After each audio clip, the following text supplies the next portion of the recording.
I would say the first thing you should do is really think about what your niche is, and then really think about shoots that you can do.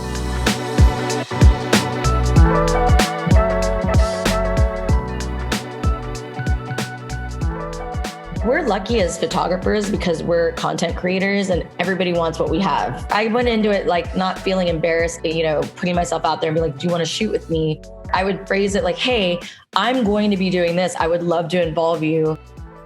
In the beginning, I would take a model bride and groom and just like run around and do beautiful pictures in different locations. Or I would even ask a hotel if we could set up a stage shoot and connect with a local wedding coordinator.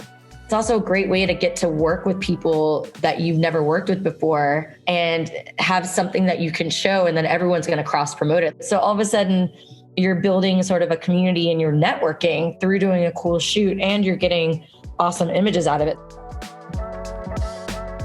Some of my best friends are in all of my fashion images, or it's somebody I travel with a lot and did some epic travel photos with them. I mean, my boyfriend, or I can be my own model and like set up stuff. So you absolutely can use family. But I will say it is a red flag when you go to someone's site and every photo is like of the same people. Then you're kind of questioning if they've done more than one photo shoot in their life.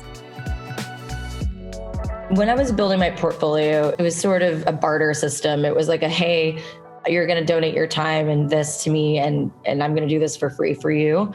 But at the same time, you can't let people take advantage. Like if somebody needs images, but they want you to shoot like all over Los Angeles all day, like you can't be expected to necessarily do that for free. It just depends. It has to make sense. So I would say something like, hey, I totally don't mind donating my time to you for the shoot, but that I just have to make sure that I can cover my time for the editing or any costs involved.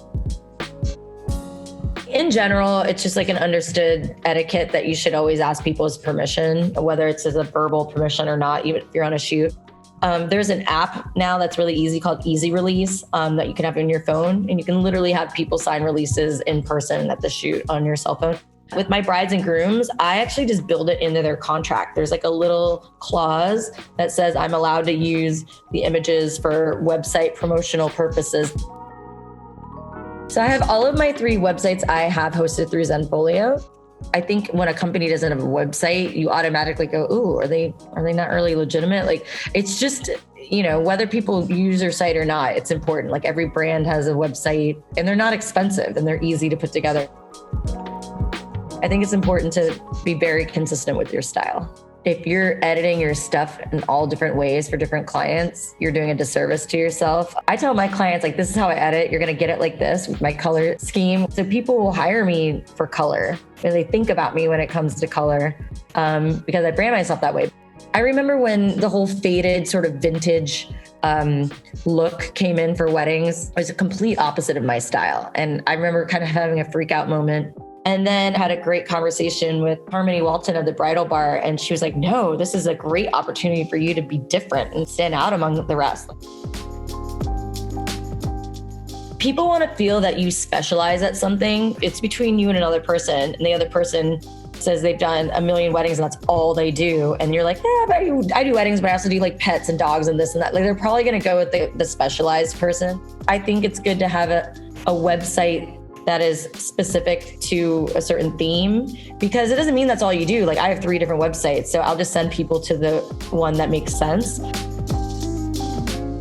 I decided each gallery I wanted to have like 25 images, 25 to 30 max.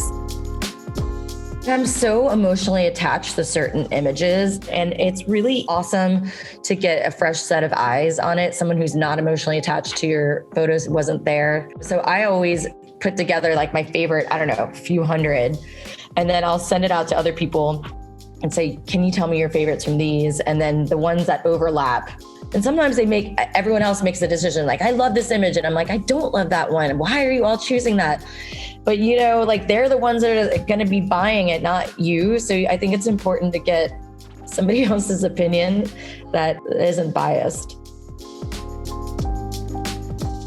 I update mine like every year. You can do it more than that, but I think it's nice to, as you go along, just pick out favorites of all your shoots. So it's not an overwhelming task at the end of the year. So, as I pick out my favorite 50 60 images per shoot to blog.